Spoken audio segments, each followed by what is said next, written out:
semua, assalamualaikum warahmatullahi wabarakatuh. Selamat berjumpa kembali ya di channel saya Blas Official. Oke, pagi-pagi ini saya mau tes lagi perihal drone, yaitu saya menggunakan program flight controller pakai INAV ya, bukan betaflight ya.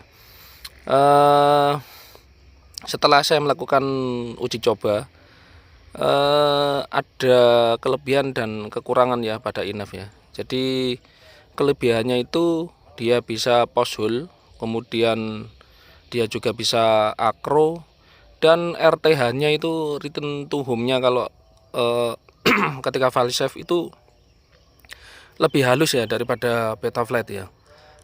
Ini adalah uji coba saya kedua, yaitu testing untuk freestyle pada posisi akro. Tapi untuk bisa akro itu kalian harus mengaktifkan air mode ya. Jadi tidak seperti betaflight akro langsung bisa untuk freestyle. Ini langsung saya coba kemarin, ternyata akronya itu tidak bisa freestyle. Setelah saya rubah kembali ke mode air mode baru bisa ya.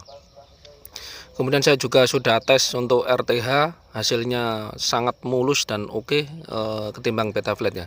Cuman kerugiannya itu, kekurangan itu pada INAV itu ketika mau arming pertama itu lama sekali. Jadi dia itu ada ngecek attitude, kemudian juga ngecek pada GPS ya.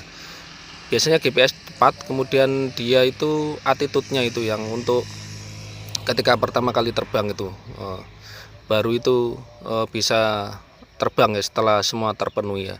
Oke, langsung saya kasih video untuk tesnya, kemudian akan saya kasih info kepada kalian bagaimana cara settingnya ya. Oke, simak terus videonya.